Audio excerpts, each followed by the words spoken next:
What's going on, guys? It's Cliffy here today playing another one-day game against Western Australia. Had a cheeky wee bet in this game as well. Well, more like a cheeky wee slog. Scored 20 off 7. I think I took them all actually off Ashton Agar. I think I hit 2 6s and 2 4s. Oh!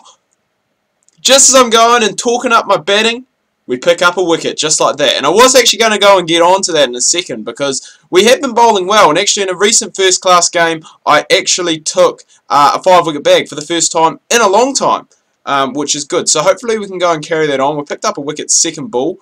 I thought we almost had another one there. Would have been the Test debutant Centurion, if that makes sense. Adam Voges overnight. 130 not out on Test debut. What a man. What a man. And I am actually going to go and talk about that Test series in a little bit. But I'm just going to talk today a little bit more about my career and just how things are going. So, second season, as you guys probably know, I think I did mention that in my last video. Goals for this season kind of are to get selected for higher honours. Now, whether that's international or whether that's just going to play in the county championship, I'm not really too fussed. If I go and play in the county championship, all well and good, because we're still going to be playing cricket. We're going to be playing domestic cricket, which will be a lot easier than international, and we'll still be able to go and increase those skills. Damn it, they've taken a power play. Damn it. Which is good, so we can still go and increase our skills, which is really what we want to do. We really want to go and try and work on that batting, because our batting lately hasn't been too bad. I know I just said at the start of the episode I went out and had a bit of a slog at the start of the first one, but apart from that, when I do go and take my time, I am actually batting quite well. I scored a 50 not too long ago in a first class game. I think that was the same game that I actually took that 5 for. I think I got man of the match in that one. Yeah, I think I scored 50 and then I think I scored about 20 or 30 in the second innings and took 5 for and 2 for. So all around it was a really, really good game, and hopefully we can go and carry on from that. Hopefully we can carry on both scoring runs and taking wickets, because number 6, I was thinking it is a very important position. You know, when I was batting number 7 in my career, it's one of those things you can go out and if you fail, well, you know you fail. It's not too bad. You've still got your tail that can hopefully go and mop up a little bit after you. But when you're batting at number 6, there's a wee bit more expectations on your shoulders, and you really are expected to go and contribute with the bat and score some runs for the team. And I think when I started off, I can't remember. I'm pretty sure I selected a bowling all-rounder to bat at number 6. So primarily I am a bowler. But batting, I mean, I still should be contributing. My average at the moment probably isn't as high as I would like it to be. I'm only averaging about 20 in both formats. I really want to go and, I guess, probably try and lift that, you know, maybe to about 30. You know, if you've got a guy coming in at number 6 who's getting you about 30 runs, you know, picking you up, most of the time when he's in there at number 6, he's going to be your 4th seamer. And I guess for me, bowling probably does take more precedent over batting. But where I am batting in the batting order, batting probably takes more precedent over my bowling. Like, I should really be in there for my batting rather than my bowling. But that's alright. We still get it done. We still contribute with the bat. We contribute with the ball. We picked up that wicket just second ball in of our spell. Hopefully, as I said, we can go and pick up one of Rogers or Voges, because that would be a big wicket. Now, on to that test match that's going on. I think it's in Dominica at the moment, between Australia and the West Indies. As I said earlier, Adam Voges top scoring on test debut with 130 not out. And I'm not actually going to talk about the batsmen today. I'm going to talk about the bowlers, because the bowlers did very well. They restricted West Indies to about 150, I think, in their first innings. I think it was about 151 from memory. And going forward towards the Ashes, I guess they're kind of using this, because I think after this, I think the next series is the Ashes. Don't quote me on that. I haven't actually done my homework, so I could be wrong. But from memory, that's what it is. So, you know, a lot of people playing for places at the moment. I think it is a wee bit hard. And I was actually going to go and talk about something else. I was going to go talk about another debutant that potentially was going to be making his debut in this game, and that is Ahmed, the leg spinner. And there's actually been a fair bit of talk about this guy, and from what I've heard and what I've seen, I quite like him. He seems to be a guy who, you know, he's a wicket taker. He's got all these tricks up his sleeve, and he can go and slot into the side. Now, saying that, it is hard, because Nathan Lyon in test matches, he hasn't really put a foot wrong. Like, it's hard to go and drop a guy who, in my personal opinion, in his Test career, he hasn't put a foot wrong. That's going down. It's going to miss off, sorry. So that is a bit hard, and they were talking about, depending on the surface, that they were going to go and play, you know, maybe 2 spinners and just the 2 frontline seamers. And that's my topic that I am actually going to discuss. Is now, had they gone and played that, with Rogers getting injured, I'm not saying it's a good thing, but Shaun Marsh going up to open, it did create that opportunity for Australia to play in that situation. And I think they are quite lucky that they can play in a situation like this. And I think maybe the only other side that I can think of at the moment that could do something similar to this is maybe the New Zealanders.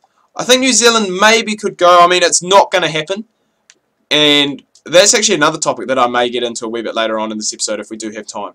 But playing all-rounders at 5 and 6, and Australia had the chance to do this in this game. That instead they've gone to Vogers. It does seem like a good idea, and I think in the long run it is probably best to go and play the 3 frontline quicks rather than 2 frontline quicks and then the 2 all-rounders. They could have gone and played Watson and Marsh both at 5 and 6. They haven't gone and done that.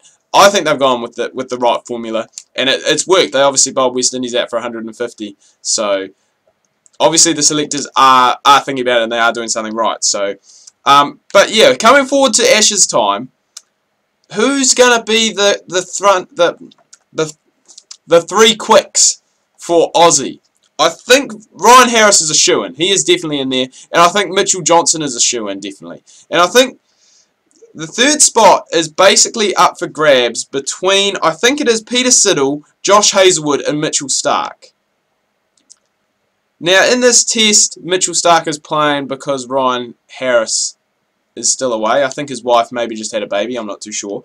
But when it comes to Ashes time, personally, I think, now I could be wrong, and I probably will get a few people disagreeing with me on this. I think personally they are going to go with Johnson, Harris, and Josh Hazlewood.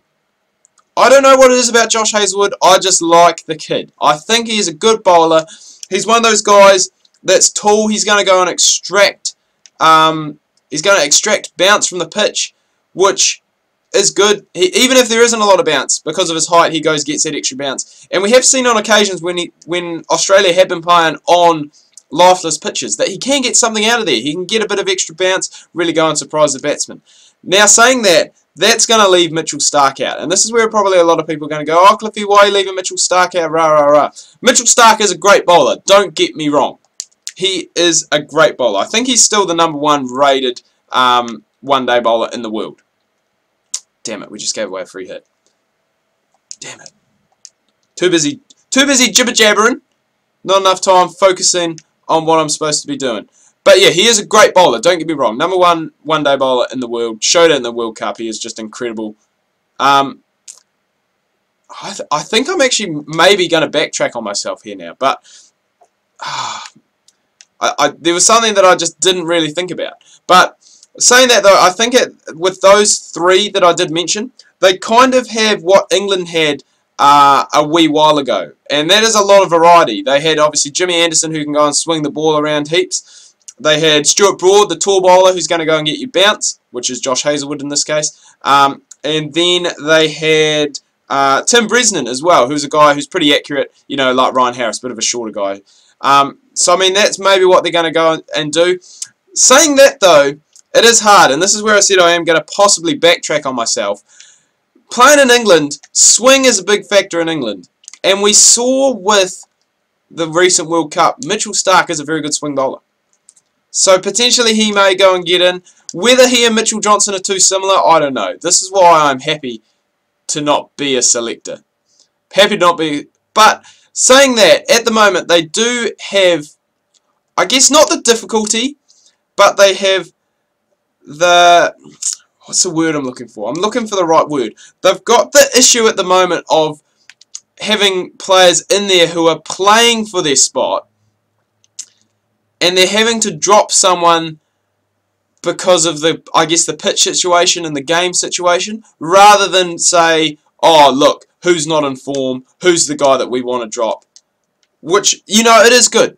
And I'm actually not going to be able to have time to go and explain my New Zealand situation to you guys, but it was going to be very interesting because New Zealand, I can't see them doing it. I can't see them going with both Neesham and Corey Anderson in the game. I know they did it when they went to the UAE not too long ago. That was just because of the surface. But I think with the side they have at the moment, I just don't think they can do it. A lot of people saying BJ Watling should give up the gloves so he can go and become a permanent keeper.